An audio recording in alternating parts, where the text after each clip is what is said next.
Bismillahirrahmanirrahim. Assalamualaikum warahmatullahi wabarakatuh. Alhamdulillah, wassalatu wassalamu ala rasulillah wa ala alihi wa sahbihi wa ala sahabat rumah berkah yang dirahmati Allah subhanahu wa ta'ala, kita semua tentu berharap bisa dengan mudah mendapatkan rezeki yang diberikan oleh Allah subhanahu wa ta'ala. Tetapi yang harus kita pahami bahwa sesungguhnya rezeki itu telah diberikan oleh Allah. Dan yang terpenting lagi, bagaimana kemudian kita menjemput rezeki itu. Dalam Al-Quran Allah subhanahu wa ta'ala berfirman, wa ma min dabbatin fil ardi illa 'ala Allahi rizquha. Dan tidak ada satu hewan melata pun di muka bumi ini yang tidak diberikan rezekinya oleh Allah. Artinya bahwa siapapun makhluk Allah di muka bumi, apapun makhluk Allah di muka bumi, sesungguhnya rezeki mereka telah diberikan oleh Allah. Pohon punya rezeki, hewan punya rezeki, manusia apalagi. Artinya rezeki itu sekarang sudah ada, dan bagaimana kita menjemput. Dalam kesempatan ini izinkan kami untuk sedikit bercerita bagaimana masalah rezeki. Ada beberapa yang berbeda antara guru dan murid. Sang guru bernama Imam Maliki dan sang murid bernama Imam Asy-Syafi'i. Imam Maliki menyampaikan kepada Imam Syafi'i dan juga kepada murid-murid yang lainnya bahwa rezeki itu diberikan oleh Allah subhanahu wa ta'ala manakala seseorang itu bertakwa dan bertawakal kepada Allah. Kemudian Imam Maliki mencoba mengutip firman Allah, wa may yattaqillaha yaj'al lahu makhraja wa yarzuqhu min haitsu la yahtasib wa may yatawakkal 'ala Allah fa huwa hasbuh innallaha baligu amrihi qad ja'ala Allahu li kulli syai'in qadra. Kata Allah, siapa yang bertakwa dan bertawakal terhadap Allah subhanahu wa ta'ala, maka Allah akan memberikan rezeki itu dari jalan yang tidak disangka-sangka. Ini menunjukkan bahwa siapa yang bertawakal, siapa yang bertakwa kepada Allah, maka Allah pasti akan memberikan rezeki. Inilah yang disampaikan oleh Imam Maliki kepada murid-muridnya, dan salah satunya adalah kepada Imam Asy-Syafi'i. Tetapi pernyataan dari Imam Maliki ini kemudian dibantah atau didebat oleh Imam Asy-Syafi'i.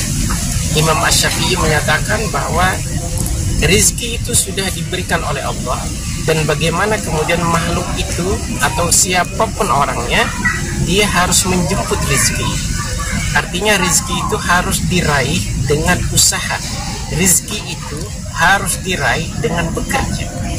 Maka untuk memperkuat argumentasi dari Imam Syafi'i ini, beliau kemudian setelah majelis selesai, maka kemudian Imam Asy-Syafi'i meminta izin kepada sang guru untuk meninggalkan tempat dan menuju satu tempat yang lain.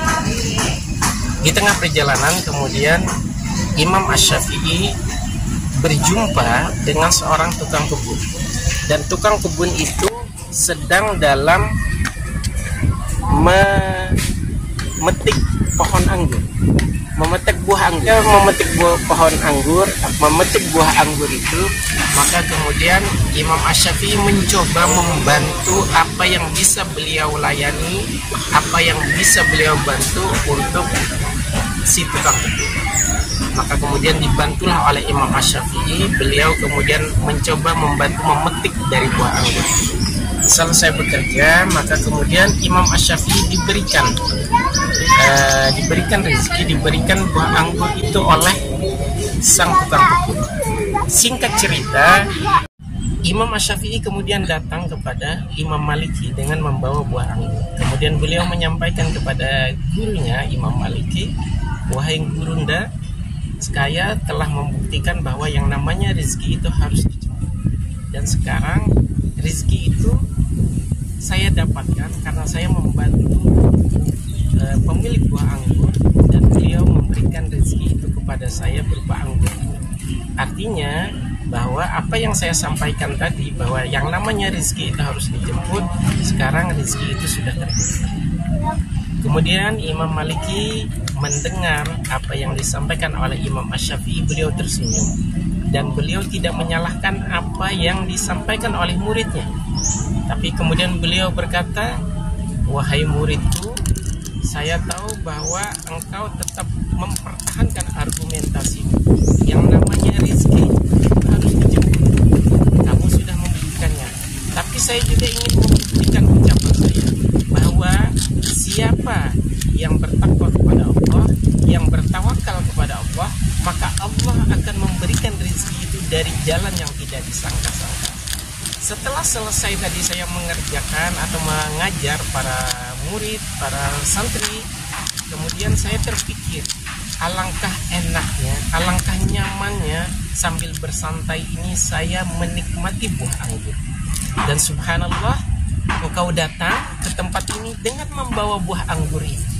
Dan inilah salah satu bukti dari Allah bahwa siapa yang bertawakal, siapa yang bertakwa kepada Allah, maka Allah akan memberikan rizki itu dari jalan yang tidak disangka-sangka.